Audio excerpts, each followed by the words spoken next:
Bonsoir à tous les panélistes des panels, les compedec et les EDEC, et aussi à tous les contacts, à tous nos contacts de Facebook. Les compedec qui veut dire les combattants pour l'évangile universel du Christ, et les EDEC qui veut dire les envoyés de Christ. Et bonsoir aussi les amis de Facebook, les amis connus, les amis non connus. Et personnellement ou physiquement, je vous salue dans le précieux nom de notre Seigneur, de notre Christ, notre Dieu. Et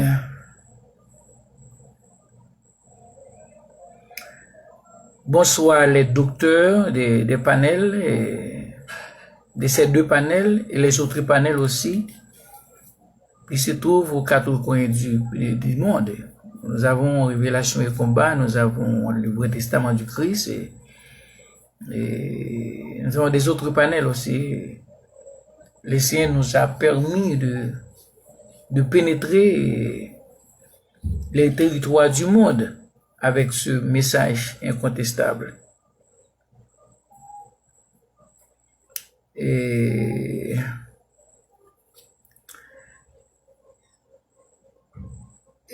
la question qui nous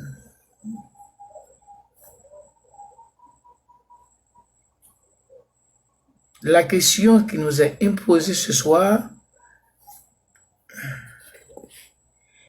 et bon, nous allons parler sur la falsification, la Bible falsifiée numéro 1, et puis sous ce grand sujet, nous avons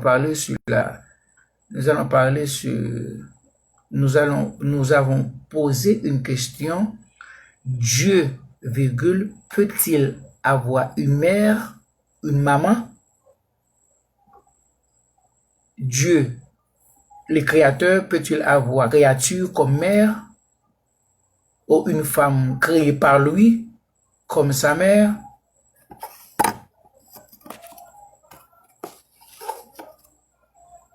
C'est ce que nous allons parler ce soir. C'est ce que nous allons parler ce soir, ok? Et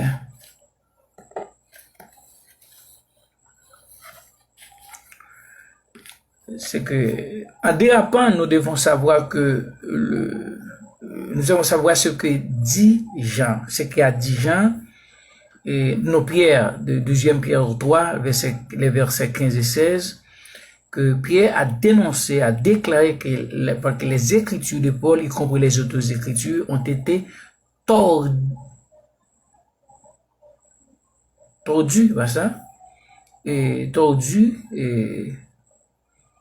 ou falsifiées par les Juifs. C'est que ce n'est pas moi qui ai dit ça, mais c'est l'un des apôtres juifs, Pierre, dans les mêmes années que Paul a écrit, ses lettres, ses épîtres. Il les a envoyés aux chrétiens dans les mêmes années. Et Pierre a dénoncé une falsification faite par les Juifs dans les écritures de Paul, y compris les Écritures. Pierre nous fait savoir que cette Bible, et Pierre nous fait savoir que cette Bible, au ce Nouveau Testament, que les Juifs, que nous avons entre nos mains, c'est un testament qui a double inspiration. Une inspiration humaine et une inspiration divine. Qu'est-ce que cela veut dire? Cela veut dire que nous ne pouvons pas dire Amen pour tout ce que nous lisons dans ce testament. pour tout ce que nous voyons dans ce testament, dans ce Nouveau Testament. Mais comment l'esprit de Christ, ou le Christ lui-même,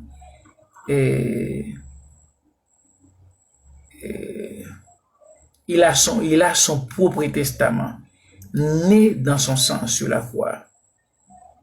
Et ce testament a une doctrine. Cette doctrine a été écrite par Paul. Paul est l'auteur de la doctrine du testament du royaume universel de Christ.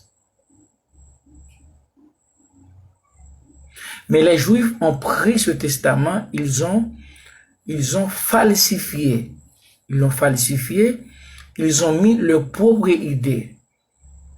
Falsifié, 60% de ce testament a été falsifié par les Juifs. 60% de ce testament a été falsifié par les Juifs. Et ne me dites pas mensonge. Et tu peux consulter 2 Pierre 3, les versets 15 et 16. Tu vas voir avec tes propres yeux. Tu vas comprendre peut-être ce soir dans la volonté du Seigneur. Tu vas comprendre avec ta propre conscience. Si le sang de Christ a déjà purifié ta conscience, comme il a purifié la mienne, par sa grâce, sans aucune contribution de ma part. Nous allons lire quelques versets pour voir réellement que le Nouveau Testament que nous avons entre nos mains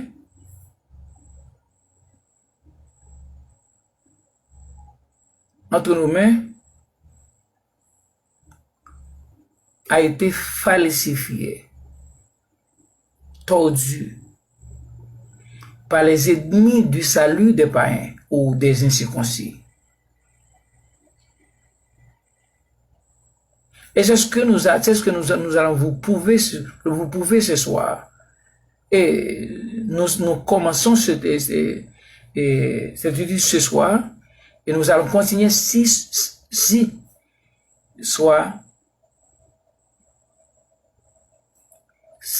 ça soit dans la volonté de notre Seigneur, de notre Dieu. Maintenant, nous dérapons avec le numéro 1 ce soir. La question est la suivante. Dieu étant le Créateur, peut-il avoir une mère, une femme ou une créature comme sa mère, ou peut-il avoir mère? Ou Dieu, le Créateur, peut-il naître d'une créature? Et c'est ce que nous allons parler, c'est ce que nous allons parler ce soir pour quelques minutes, ok? Maintenant, nous allons lire dans Matthieu chapitre 1er. Et maintenant, nous avons une Bible. Christ nous a donné une Bible, laquelle s'appelle le Testament du royaume universel du Christ, ou le Testament programmé du royaume universel du Christ, notre Dieu, versus un pourcentage majeur du Nouveau Testament et que les Juifs nous ont proportionné, nous ont donné. Ok? Que les Juifs ont tordu, les Juifs ont falsifié.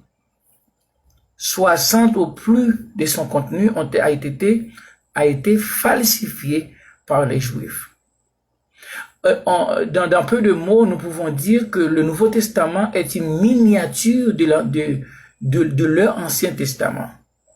Je dis leur Ancien Testament parce que nous, les gentils, nous, les incirconcis, nous n'avions pas un Ancien Testament.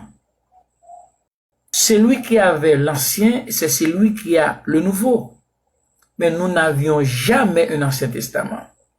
Christ n'avait jamais un Ancien Testament.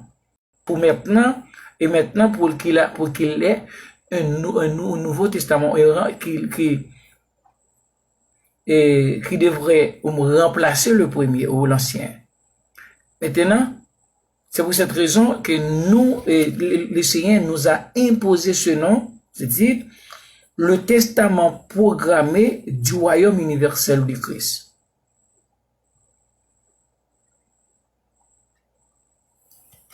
Et nous ne parlons pas du Nouveau Testament où les Juifs parlent de leur Nouvelle Jérusalem. Nous allons lire ce soir. Nous allons lire, ok? Et ce soir. Dans notre Bible, ok? Vous pouvez lire dans votre Bible le Nouveau Testament qu'on nous a donné et que les Juifs nous ont donné, ok? Et maintenant, c'est le testament universel du Christ, du royaume universel du Christ. Maintenant, la naissance intellectuelle. Écoutez bien. Maintenant, la naissance intellectuelle du Christ étant né par lui-même,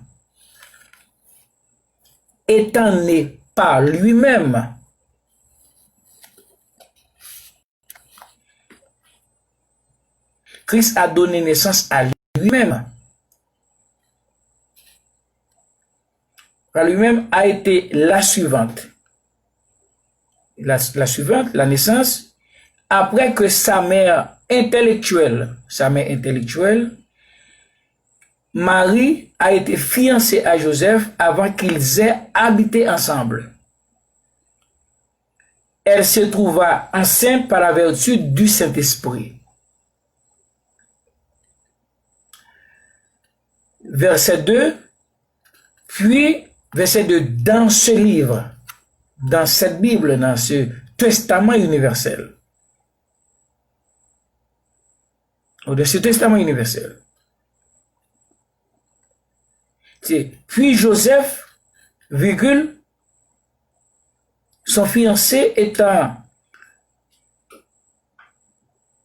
un homme de bien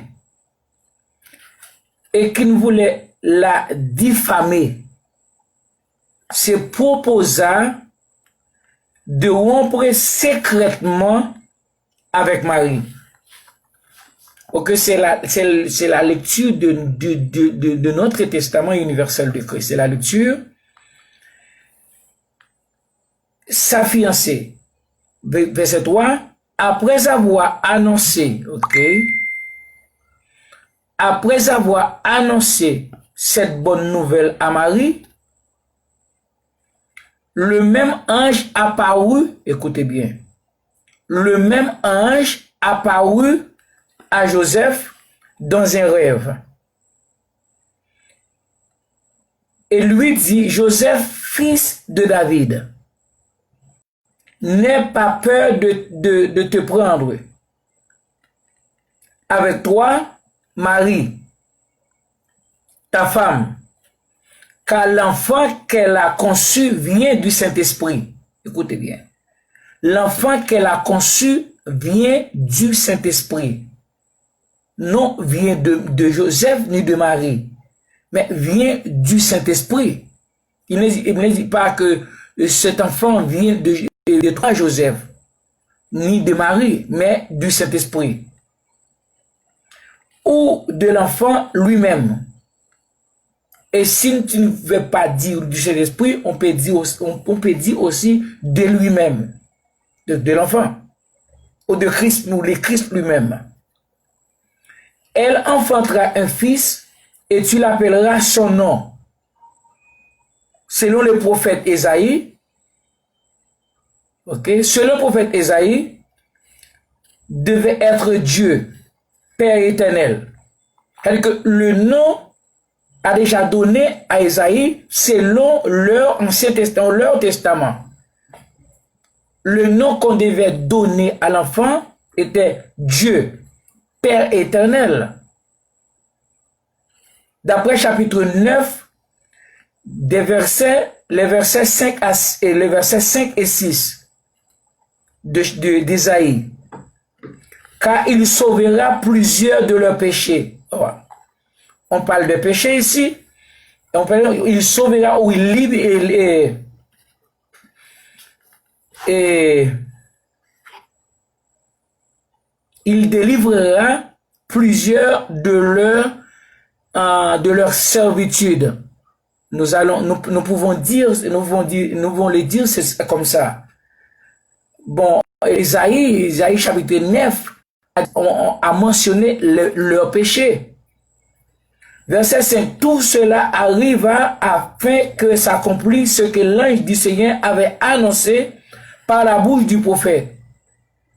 Voici la vierge sera enceinte, elle enfantera un fils, et on lui donnera le nom d'Emmanuel. Écoutez le nom d'Emmanuel, ce qui signifie Dieu avec nous. D'après Ésaïe 9, verset 6, Joseph s'étant réveillé, fit ce que l'ange du Seigneur lui avait ordonné, et il prit sa fiancée avec lui, mais il ne la connut point jusqu'à ce qu'il eût enfanté un fils. Un fils. Il a été ordonné par l'ange de donner à l'enfant le nom qui lui appartient. Dieu. Écoutez, ok? Commentaire. La question. En réalité, Christ était-il le fils de Marie et de Joseph? Est-ce que Christ était le fils de Marie et de Joseph? En réalité?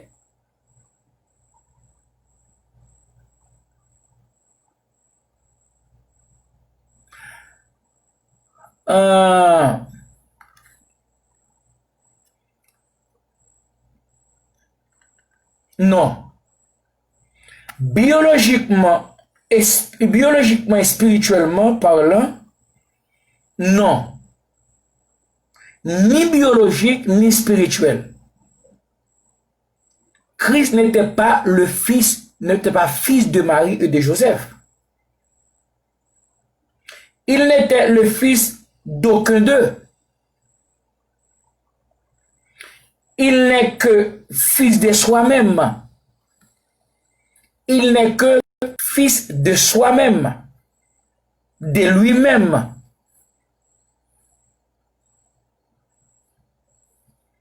La création d'une supposée généalogie humaine du Seigneur. Lisons la généalogie humaine que les Juifs ont attribuée à la personne.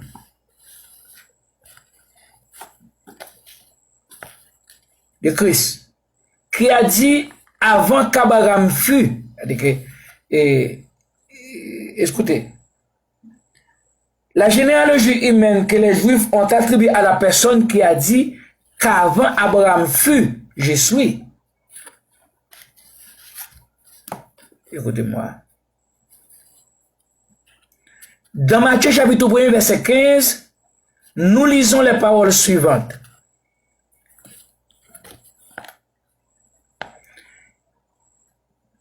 Et Eliud engendra Éléazar a engendré Matan. Et Matan a engendré Jacob. Et Jacob engendra Joseph, le mari de Marie, de laquelle est apparu l'enfant au monde. Cette généalogie n'est pas tombée sur Marie, mais sur Joseph.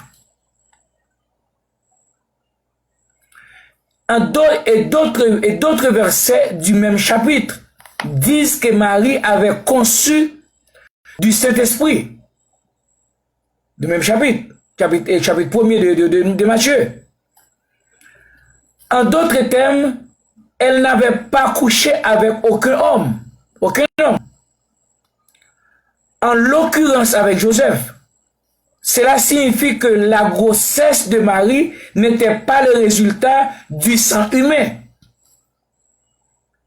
La grossesse de Marie n'était pas le résultat du sang humain. Ce n'était pas humain. Ce n'était pas un produit biologique de Marie ou de Joseph. Et aussi, si elle n'avait pas couché avec Joseph, c'est-à-dire qu'il n'y avait pas de pénétration. Si elle n'avait pas couché avec Joseph, c'est-à-dire qu'il n'y avait pas de pénétration. S'il n'y avait pas de pénétration physique, en d'autres termes, la virginité de Marie n'était pas quittée. S'il n'y avait pas de pénétration humaine, ok, ça veut dire que la virginité de Marie n'était pas quittée. Marie a toujours sa virginité. Malgré elle est en pleine ceinture.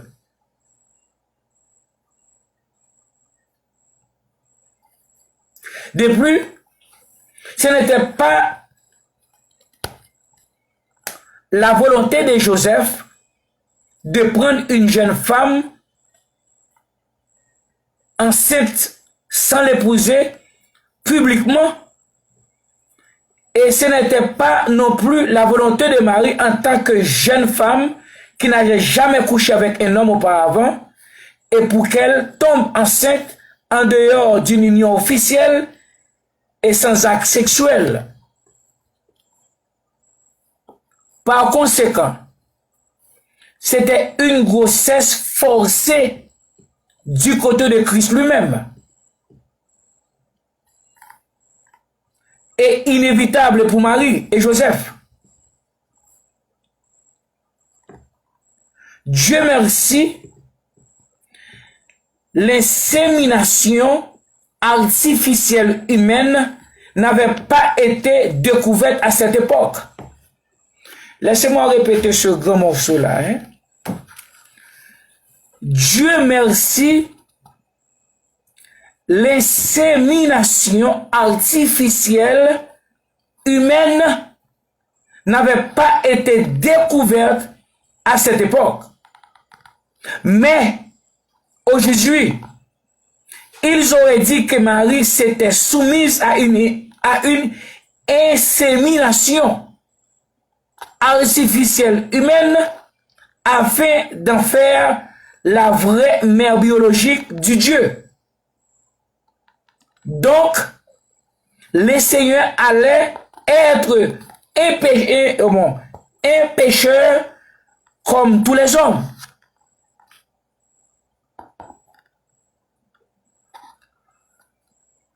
En attendant, lisez ceci. La première insémination artificielle humaine dans les années 1790, pour la première fois, l'insémination du sperme a été réalisée en dehors de l'acte sexuel et a donné naissance à un accouchement, à un accouchement, ok, par travers de l'insémination. L'idée est venue au biologiste écossais John Hunter face à un patient souffrant d'hypospadias, une malformation génitale. La première insémination artificielle avec donneur a eu lieu en 1884 aux États-Unis. Christ s'est identifié comme un personnage non à naître. Il dit aux Juifs, Jean 8, verset 58, Christ leur dit, je vous l'ai dit avant qu'Abraham fût, je suis.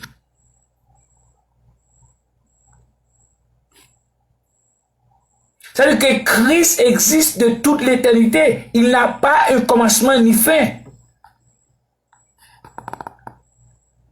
il n'est pas un supposé, une supposée alpha oméga, alpha et oméga.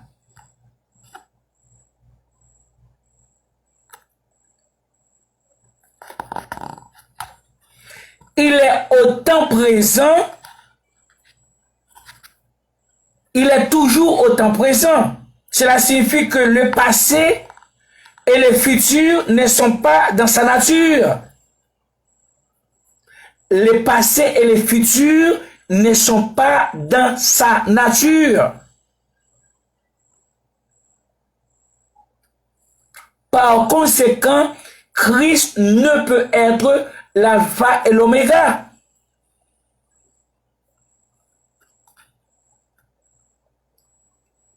Marie, lui, a dit ceci: Fils, pourquoi nous as-tu fait cela? Pourquoi nous as-tu fait cela?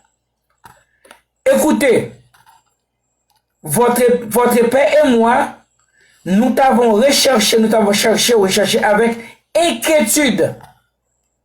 Et Christ, jeune garçon de 12 ans, selon ce qui apparaît au verset 42, a dit aux deux: pourquoi m'avez-vous cherché? Ne saviez-vous pas que je dois être dans mes affaires? Dans le Testament, dans le Nouveau Testament des Juifs, lequel a rejeté Christ, n'a pas connu, a rejeté Christ comme Dieu, mais comme un fils envoyé par son Père.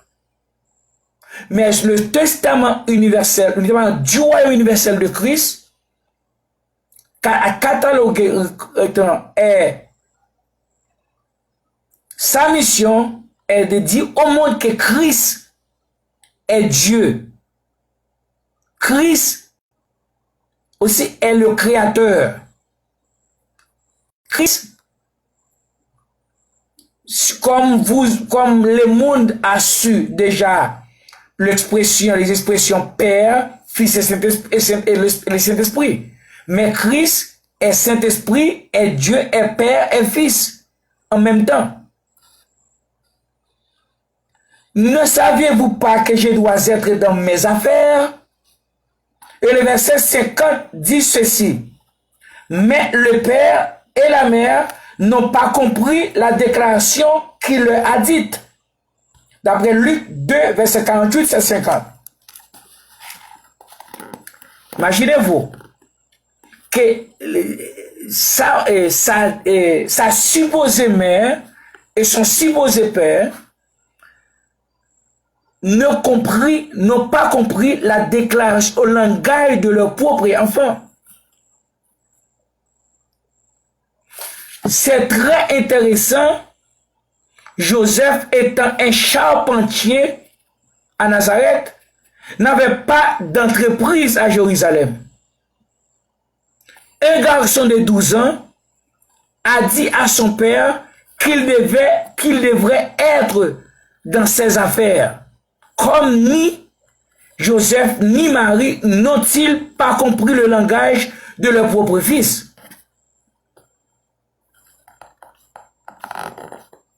Si Joseph est le père biologique de Christ, si Marie est la mère biologique de Christ, mais pourquoi les deux n'ont pas compris le langage de leur propre enfant? Les pharisiens qui étaient docteurs en droit, c'est-à-dire qu'ils étaient interprètes de la loi du testament des anges ou de Moïse, ils l'appelaient aussi fils de David. C'est ainsi que les pharisiens ont appelé Christ fils de David. Il s'est basé sur la généalogie humaine du testament des anges ou de Moïse. Quand Christ leur a demandé à quoi pensait-il de moi? à quoi pensait-il de moi? Qui disent-ils suis-je? Qui disent-ils suis-je? Au sujet des pharisiens. Les Juifs lui répondirent, ou bien les disciples lui répondirent ainsi. Ils disent que tu es fils de David. Et Christ l'a instruit comme ceci en disant, comment David, virgule, par l'ange, virgule, m'appelle Seigneur. Si David m'appelle Seigneur, comment donc que je suis son fils? Si David lui-même m'appelle Seigneur, comment donc je suis son fils? Ou comment donc suis-je son fils? Matthieu 22, verset 41 à 45, donnait une généalogie humaine au Christ. Le classer comme un descendant d'Adam de la chair au descendant d'Adam. Le premier pécheur ou le premier humain au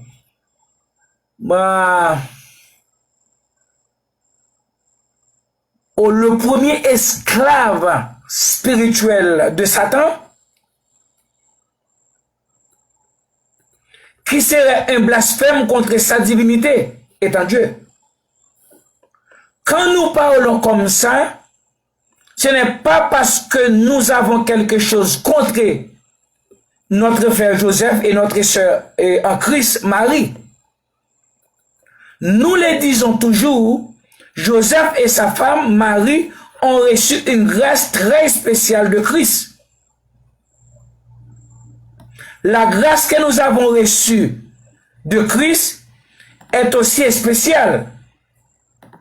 Mais tous les sauvés, par grâce, ne recevront pas la même couronne. L'une sera différente de l'autre. Celles de Joseph et de Marie vont être différentes parce que Christ, notre Dieu, a utilisé les deux étant ses serviteurs. Marie, pour le porter dans son sein, lui-même sous forme humaine, et Joseph étant l'homme de la maison, pour le soigner socialement et économiquement, et l'élever, mais toujours sous la providence permanente de Christ, lui-même, sans laquelle Joseph et Marie ne pourraient rien faire, absolument rien, pour lui, ni le recevoir. C'est-à-dire que, cela veut dire que Marie a été créée par ce même Christ pour ce travail. Pour lui porter dans son sein durant les années, durant les mois. Durant 9 mois, 8 mois, 7 mois, je ne sais pas. Joseph aussi a été créé, prédestiné par Christ même pour ce travail. Pour le soigner socialement, économiquement. Et ce que Joseph a donné à l'enfant vient même de l'enfant, ou vient de Christ lui-même.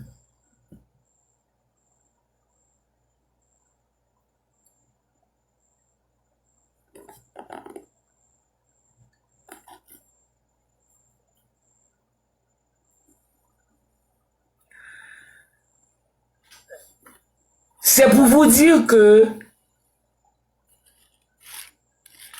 ils nous ont donné un Jésus, fils biologique de Marie. C'est-à-dire que Christ est un produit humain, selon le Nouveau Testament des Juifs, lequel a été falsifié ou tordu par eux-mêmes, les Juifs. Dit Pierre, 2 Pierre 3, les versets 15 et 16. Nous avons reçu une Bible dans laquelle nous lisons un Jésus, comment ça est? Fils d'une femme ou d'un homme. Un Jésus est lequel est appelé par eux Dieu. Comment Dieu, étant créateur, peut-il être l'enfant ou fils d'une créature?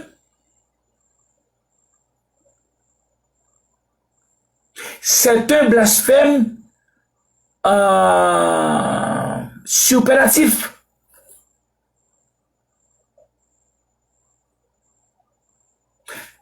Et c'est pour cette raison que le monde d'aujourd'hui a considéré que Christ comme un homme. Ils ont même dit que Christ était mort sur la croix. Mais si Christ est Dieu, comment Dieu peut-il soumettre à la mort, au vaincre par la mort? L'esprit ne peut pas mourir. Oui, il y avait une transformation semblable à la mort sur la croix. Il y avait une transformation semblable à la résurrection. Dites un mot. Mais Dieu, le Créateur, ne peut pas mourir. L'Esprit éternel ne peut pas mourir.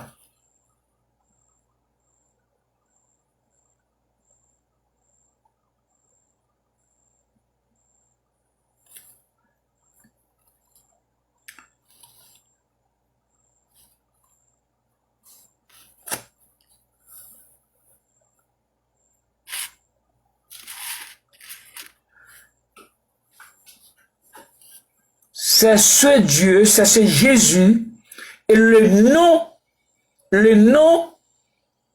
son nom a été donné selon leur testament, a été donné au prophète Ésaïe, avant même l'arrivée, avant même l'existence humaine de Marie et de Joseph. Son nom était Emmanuel, qui signifie Dieu avec nous, au Père éternel. Ce n'était pas Jésus.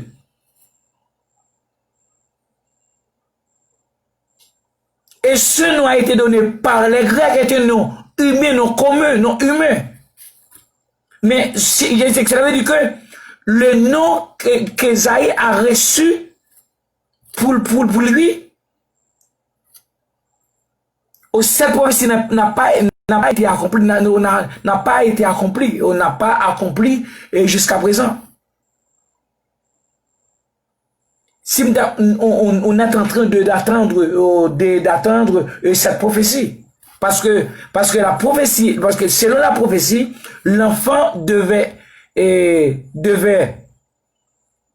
être appelé Emmanuel, au Dieu avec nous, au Père éternel, pas Jésus. Et aussi, on l'appelle Christ. Selon la définition, Christ veut dire oint de Dieu. Selon le testament, le Nouveau Testament des Juifs, Christ n'est pas Dieu. Christ est un envoyé. Christ est un fils, est le fils de Dieu. Ce fils de Dieu n'est pas le Père. Et Christ, à maintes fois, a dit que il est dans le Père dans lui.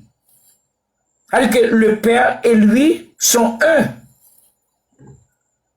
Il n'y a pas de différence entre le Père et le Fils. Alors, si il y avait un Fils, qu'il y avait un mot comme ça, Fils et Père. Pour ce testament universel, ce testament universel, ce testament ne connaît pas Jésus. Oui, on parle ici de Christ, mais c'est Christ est oué par lui-même. Si Christ veut dire oué de Dieu, Christ est Dieu. On peut définir oué comme ça, et Christ est oué par lui-même.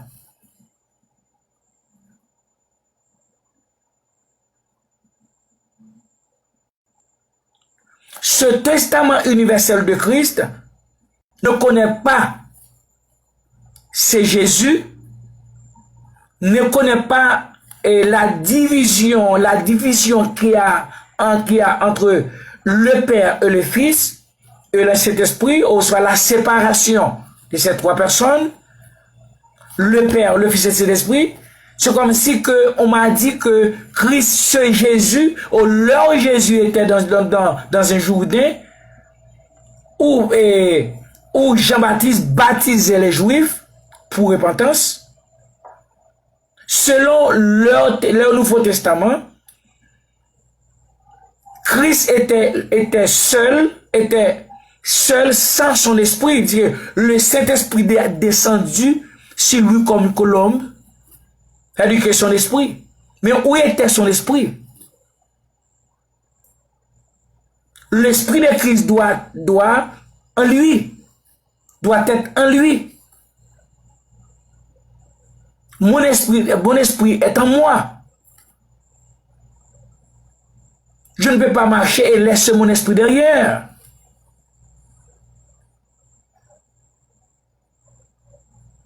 Ça veut dire que ils disent que Jean a baptisé Christ aussi pour la repentance.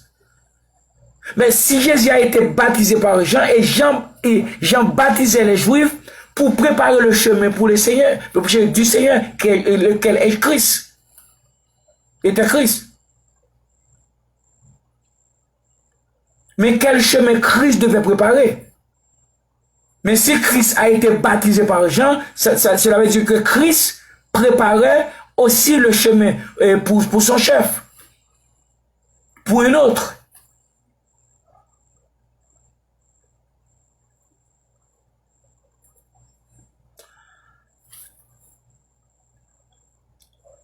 On nous a proportionné on a proportionné à Christ une généalogie humaine. Christ n'était pas humain. Christ n'est pas humain, qui ne sera jamais humain.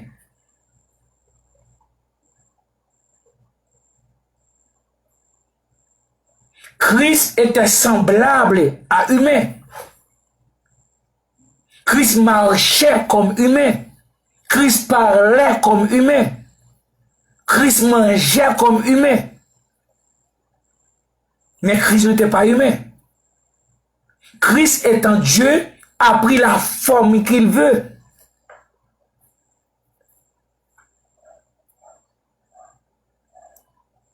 Après ce qu'on appelle la résurrection, ou la transformation semblable à la résurrection, Christ marchait sur le chemin, sur le chemin d'Emmaüs. Il a pris une forme de cultivateur. Même les autres hommes, les autres cultivateurs pensaient qu'il était un homme comme l'un d'eux. Tandis qu'il parlait avec Christ. Christ a pris la forme qu'il veut. Ou qu'il a voulu.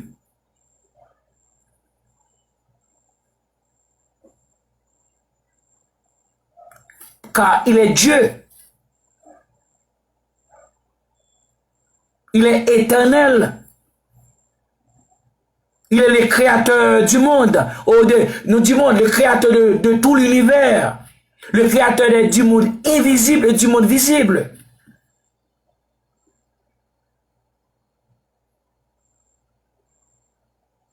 C'est Christ.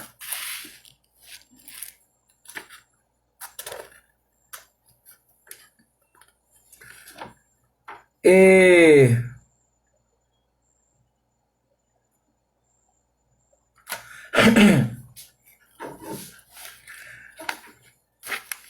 si nous allons lire au chapitre 14 de Jean, nous allons voir que dans le verset premier, nous allons lire ça. Ok, chapitre 14. Voici Jean 14.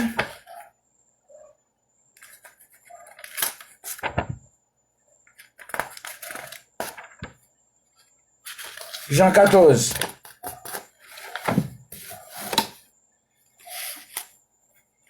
Selon leur Jean 14, nous allons lire pour vous dans le Testament des Juifs, Jean chapitre 14. Vous pouvez les lire aussi parce que vous avez la même Bible. Jean 14, verset 1er, a dit que votre cœur ne se trouble point, croyez en Dieu et croyez en moi.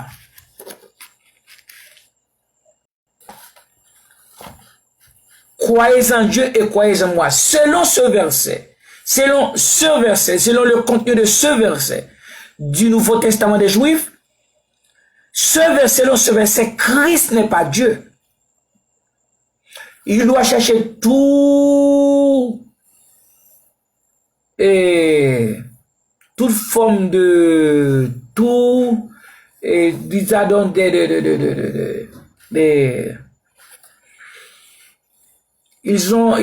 parce que les théologiens sont prêts de donner des explications, de dire ok et on doit chercher son contexte parce que son contexte est un prétexte. Ce verset-là est spirituel, ce verset-là, il a une dimension élevée que l'être humain ne peut pas comprendre. Ce verset-là.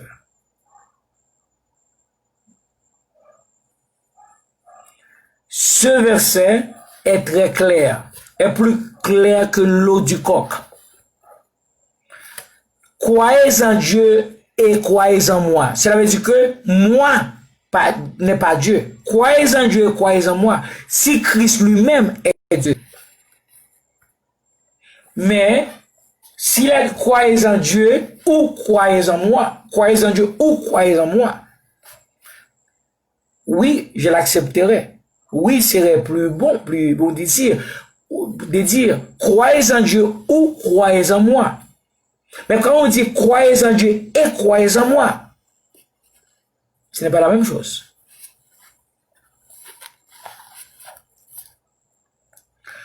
Tout selon le testament du royaume universel de Christ que nous avons ici avec nous. Ok? Toute notre conviction, sans rien laisser derrière, est venue de ce chapitre, spécialement les versets 8 à 11. Bon, en commençant par verset 1er, verset 1. Que la divinité composée de Dieu n'est pas séparée ou divisée.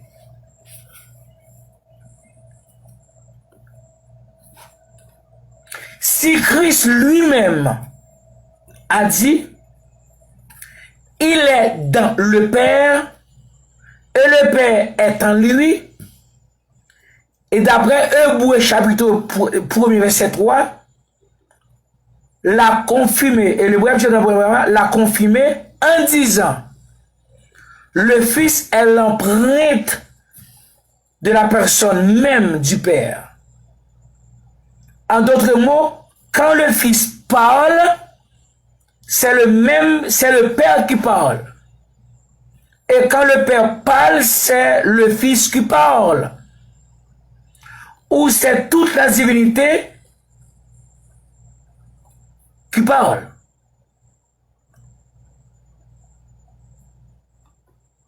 dans ce testament du royaume universel de Christ, dans cette divinité composée, éternelle et inséparable de Dieu, quand le Fils parle, le Père ne peut pas être mentionné comme une troisième personne.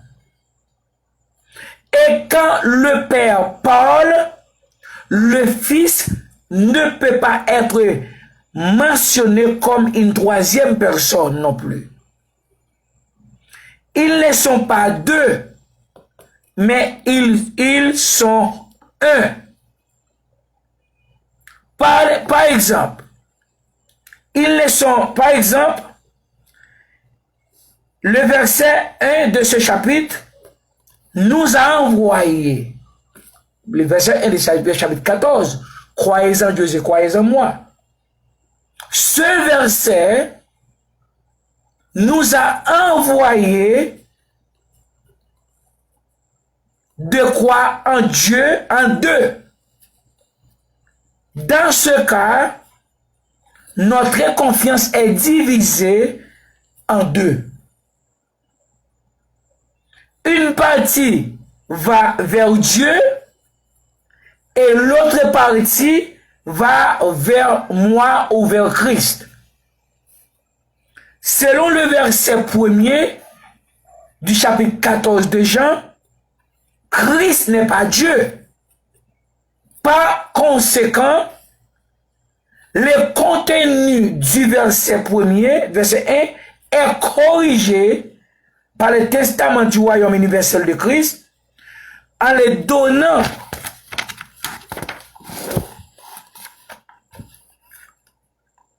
un contenu compatible avec son contenu originel. Christ, notre Dieu et notre Père, par ce testament de son royaume universel, veut que le monde entier sache qu'il est Dieu. Le Saint-Esprit est Dieu. Et le Père est Dieu. Et aussi le Fils est le Père, le Saint-Esprit est le Père est le Fils, le Père est le Saint-Esprit. C'est toute la divinité composée de Dieu. Lisons deux versets ensemble. Commencement spirituel, ce que les Juifs appellent, ou ce que les Grecs ou les théologiens appellent acte. Oh, ils disent qu'il s'appelle acte des apôtres. Mais ici, nous parlons du commencement spirituel. Acte 9, les versets 1 à 3. Ici, nous constatons que Saul fut appelé par Christ. Et dans ce même livre, dans le chapitre 13 du commencement spirituel ou des actes, ou des actes, hein, 1 à 3, ici le Saint-Esprit a dit que Saul fut appelé par le même Saint-Esprit, pas lui. C'est ce que le Saint-Esprit a dit, je l'ai appelé quand le Seigneur dit à Saul, pourquoi me persécutes-tu? C'est-à-dire que dans ce chapitre, selon dans le livret des actes, ou bien du commencement spirituel, nous lisons que Christ a dit directement à Saul, pourquoi me persécutes-tu? C'est-à-dire que Saul a été appelé par Christ. Le même livre du chapitre 13, 1 à 3, le Saint-Esprit a déclaré et a dit que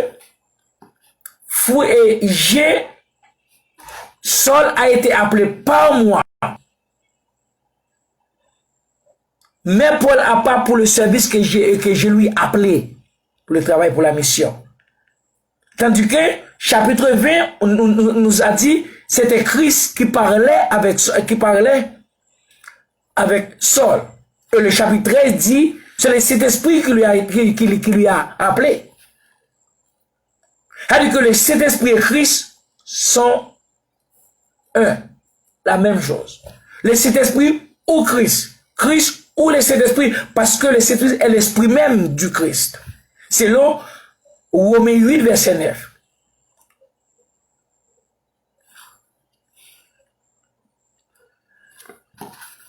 Et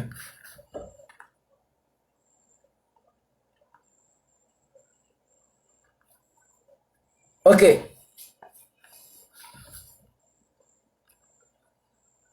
Et cette expression automatique sortie de l'Esprit Saint et du Père aussi. Cela veut dire que cette décision fut prise par le Père, par le Fils et par le Saint-Esprit.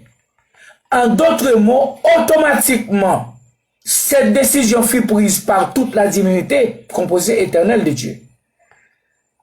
Il ne pourrait pas être troublé dans le cœur si Dieu, virgule, Christ, virgule, les créateurs, virgule, étaient avec eux. Christ n'a qu'un seul royaume, qui est son royaume universel, c'est-à-dire nous. Nous sommes le royaume du Christ.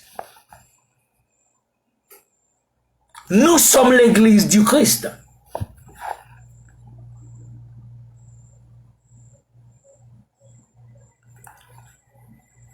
Nous n'avons jamais lu, même dans le Nouveau Testament, où Christ avait dit car Dieu a tant aimé Israël. Ou car Christ a tant aimé Israël. Il a dit car Christ a Dieu a tant aimé. Il a mentionné le monde. Le monde composé par des nations. Israël est l'une des nations. Français est l'une des nations. Américaine est l'une des nations.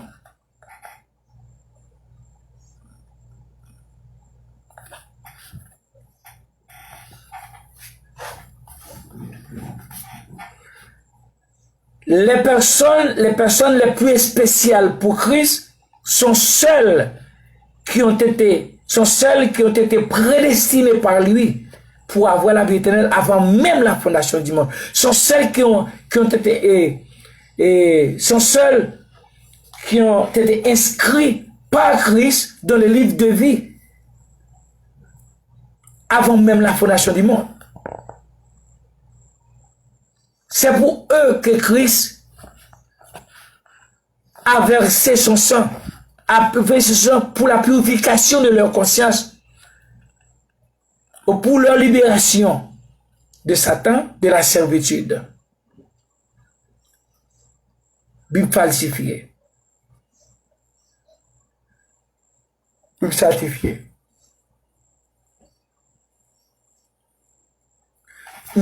Et c'est même, ils nous ont fait faire connaissance avec un Christ ou une famille, un père qui trahit son propre fils. À tel point, le fils a demandé à son père, pourquoi m'as-tu abandonné?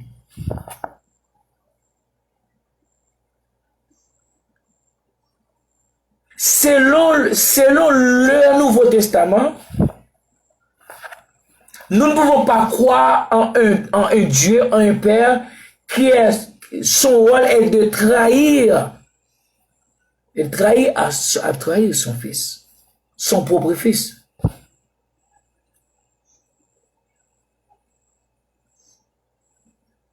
Non. Ça veut dire que dans ce chapitre, dans ce livre, vous n'allez pas joindre ou lire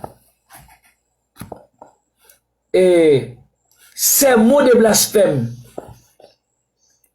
dans son sein.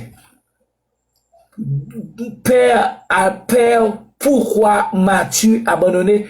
Cette expression est une expression imaginaire, une expression augmentée, fabuleuse, pour ne pas dire diabolique. Une expression charnelle.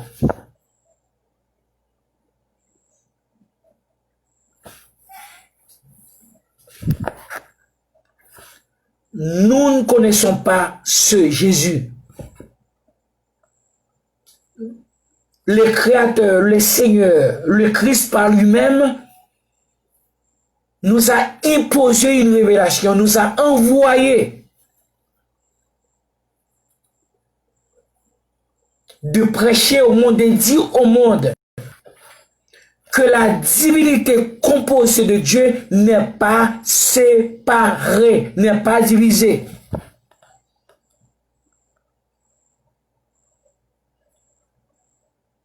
Le Saint-Esprit ou l'Esprit de Christ ne peut pas être dans un lieu et Christ est dans un autre lieu. Et le Père est dans un autre lieu.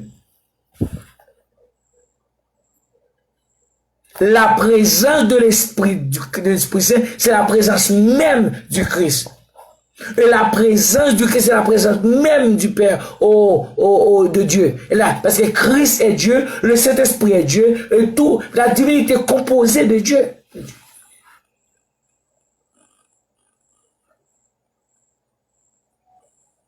Ils ont catalogué notre Sauveur, leur Jésus, comme un envoyé, comme un enfant envoyé de son Père.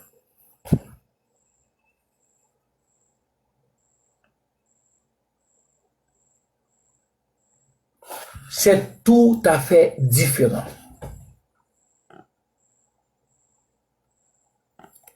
La Bible falsifiée.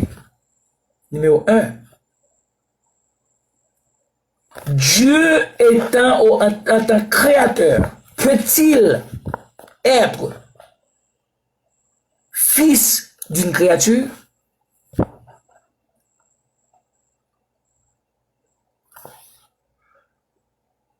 Non.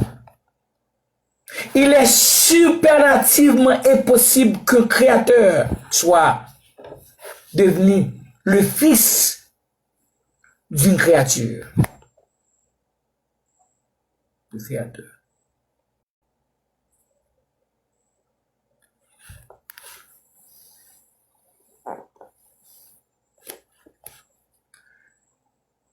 C'est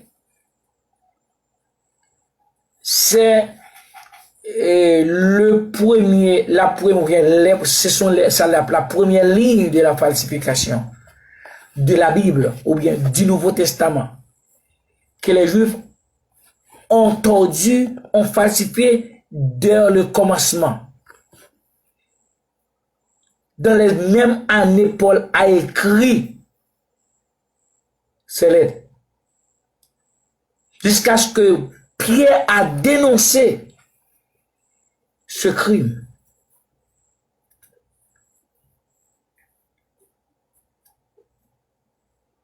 Notre mission est de continuer avec vous pour vous montrer les versets, verset par verset, les versets qui ont été falsifiés dès le commencement par les Juifs. Et y compris les autres Écritures, c'est ce qu'a dit Pierre. Et que toutes les Écritures ont été falsifiées, tordues par les Juifs. Ça veut dire qu'en dérapant, nous rejetons complètement, le Seigneur nous a fait rejeter complètement ce verset qui dit toute écriture est inspirée de Dieu. C'est un mensonge.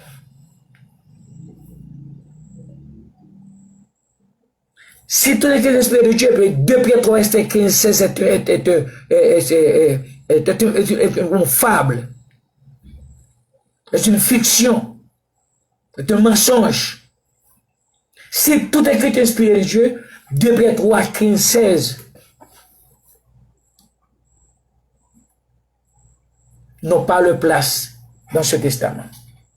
2 Corinthiens 2, verset 17 n'a pas aussi sa place.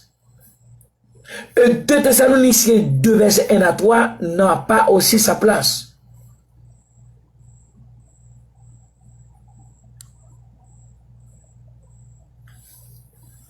Si toute écriture est inspirée de Dieu, C'est-à-dire qu'on m'a dit que je dois boire ce poison,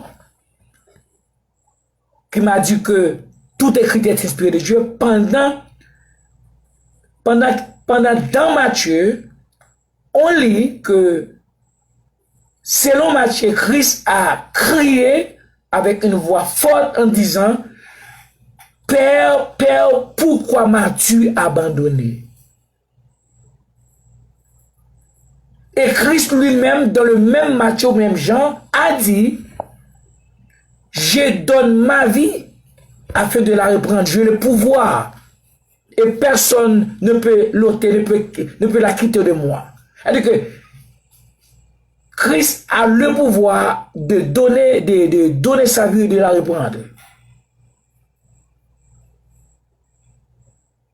Et ce même Christ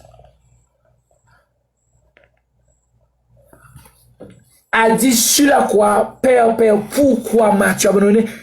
Comme quoi Christ a peur de cette mort, avait peur de cette mort, avait peur de la mort ou de la crucifixion. Il arrivé même dit que Judas a vendu Christ. Il dit Jésus. Ou Judas a vendu Christ ou a trahi Christ. Cela veut dire que Judas a agi contrairement à la volonté de Christ. C'est-à-dire que Judas a dévié le travail que Christ était venu pour faire. Christ n'était pas venu pour sauver, pour mourir, pour verser son sang pour l'activation de ma conscience ou de mon salut, en purifiant la conscience par son sang, par la purification.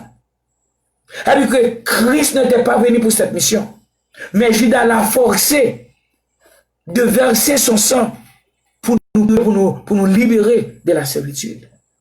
Dans ce cas, si Judas a vendu Christ, Christ était une marchandise. Christ était un esclave. C'est-à-dire que Christ n'était pas venu pour mourir,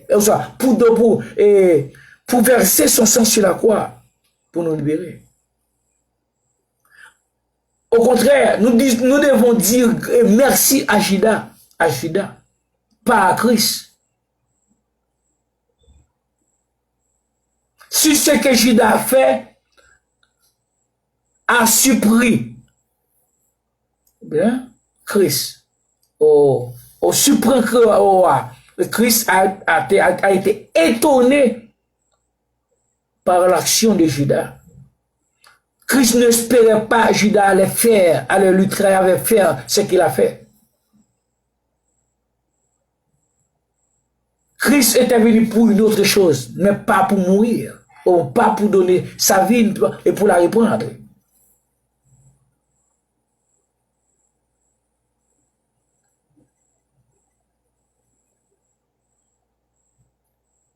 Dans ce cas, logiquement parlant,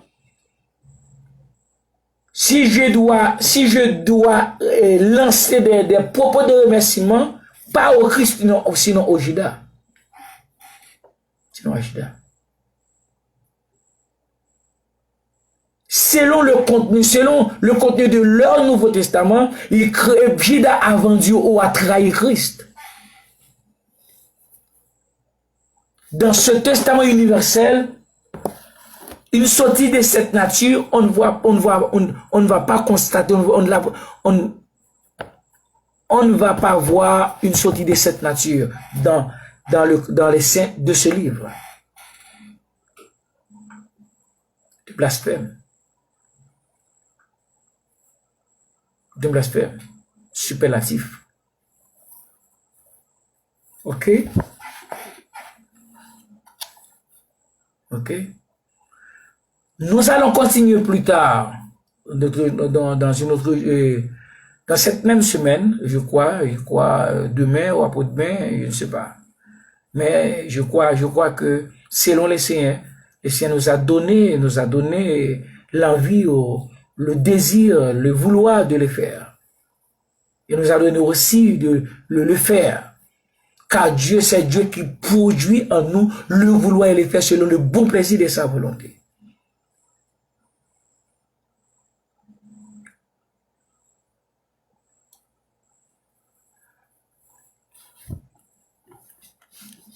C'est ici que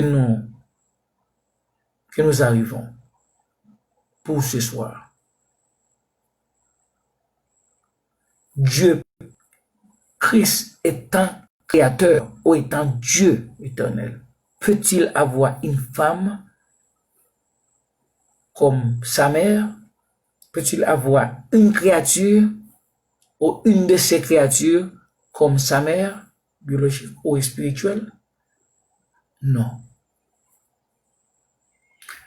Marie n'était pas maman biologique ni spirituelle de Christ. Joseph n'était pas papa ou père biologique ni spirituel de Christ. Christ est esprit. Ils sont chers.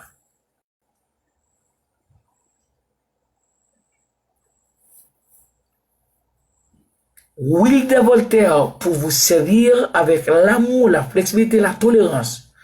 Non de ma part, sinon de la part incontestable, indéniable et même inévitable de notre Seigneur, le Christ, notre Dieu et notre Père, au siècle des siècles. Amen. Nous allons continuer, si Dieu veut, avec Bible falsifiée numéro 2. Amen.